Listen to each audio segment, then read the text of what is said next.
ফুটছে কেন ফুটছে কেন?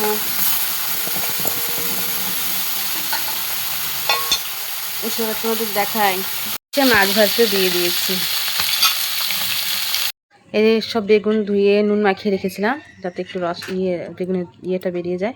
এখন পেঁয়াজ কুচি আর পেঁয়াজ কুলি কেটে রেখেছি। আর এই যে মাছ ভাজা হয়ে গেছে। একটুখানি দেবো জিরে ফোড়ন আর এই পেঁয়াজ কলি টলে দিয়ে দেবো। আর তেল ছিটে আসছে।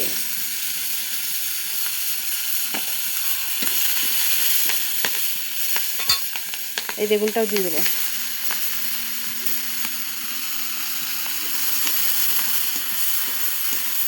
একটু তেল লাগবে।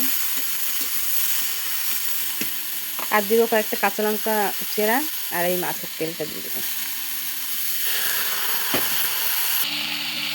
নুন হলুদ দিয়ে দিয়েছি। এটাকে একটু ভালো করে ভেজে নিব। দেখো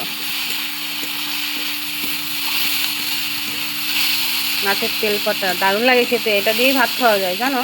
তোমরা কে কী পছন্দ করো জানি না, কিন্তু আমার ছেলেদের মানে মোট কথা আমরা খেতে বেশ ভালোই বাসি। এটা যা টেস্টি হয়েছে না, এখনই আমার জিভে জল চলে এসেছে খাওয়ার জন্য। কিন্তু রান্নাবান্না তো এখন কমপ্লিট হয়নি আর কাউকে খেতেও দিইনি। পুরো রান্নাটা কমপ্লিট হবে তারপরে খেতে বসবো। এবার রান্না করব হচ্ছে ডাটা চচ্চড়িটা, মানে ভাজা করব ডাটা। এটা এখানে আছে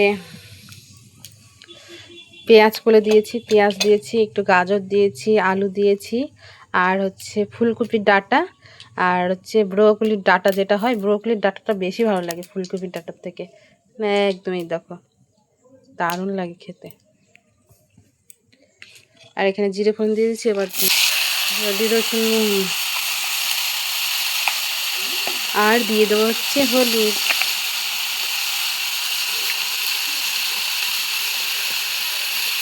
এটাকে ঢাকা দিয়ে দেবো একটু নাড়াচাড়া করে, নইলে ডাঁটাগুলো আছে গলবে না। এবার দিয়ে দেবো ঢাকা। বসিয়ে দিয়েছি কচু সেদ্ধ। দেখো কচুটা একটু সেদ্ধ করে নিলে না রান্না করতে সুবিধা হবে। আর এটার জলটা ফেলে দিলেও ভয় থাকবে না। দেখো গলে গেছে কি সুন্দর একদম। কচুটা এত সুন্দর না, তরকারি রান্না করলে মোমের মতো হয়ে যায় একদম পুরো। খুঁজেই পাওয়া যায় না, এতটা গলে। এখন রান্না করবো কচু তরকারি। এখানে তেল দিয়ে দিয়েছি, গরমও হয়ে গেছে দেখো।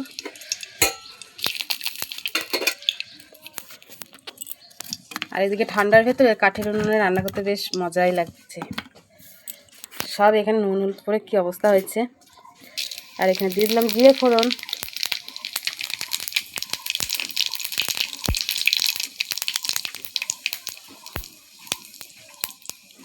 আর এই যে সেদ্ধ করে ভাপিয়ে রাখা আলু আর কচু দিয়ে দেবো।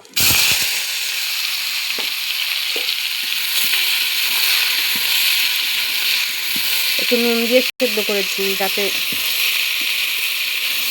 আগে একটু ভালো করে ভেজে নেবো, তারপর নুন হলুদ দেবো। এবার দিয়ে দেবো স্বাদ মতো নুন আর দিয়ে দেবো হচ্ছে হলুদ গুঁড়ো। দেখো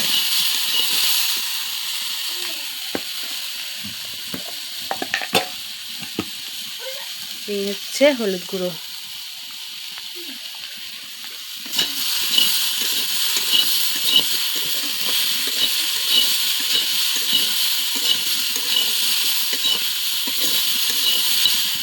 আর এই হচ্ছে লঙ্কা, আদা থেতলে রেখেছি, মানে ভালো করে পেস্ট করিনি।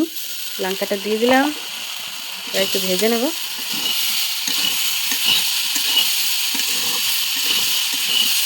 মিষ্টিটা দিয়ে একটু জল দিয়ে দিই।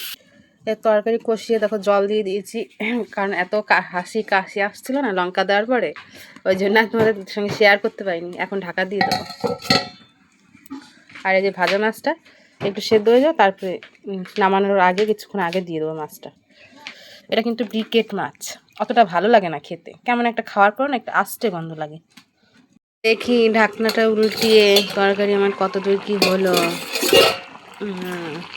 দেখো দেখবে, দেখো কচু একদম পুরো গলে গেছে, মোমের মতো হয়ে গেছে, দেখেছো। আর মাছটা দিয়ে দিই।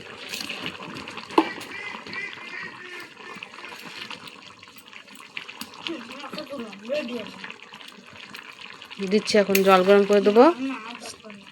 তা যা, এবার একটু ঢাকনা দিয়ে দেবো, একটু দেখে নেব নুন টুন ঠিক আছে কিনা। নুন ঝাল দেখে নিয়েছে, তরকারি পুরো রেডি, এবার নামিয়ে নিচ্ছি।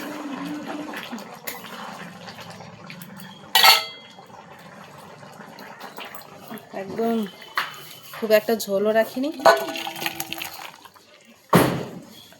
এত সুন্দর কচুটা গলে গেছে না, কি বলবো, দারুণ হয়েছে। এই বসো, রেডি হয়ে ভাত দিন, স্কুলে যাও খেয়ে।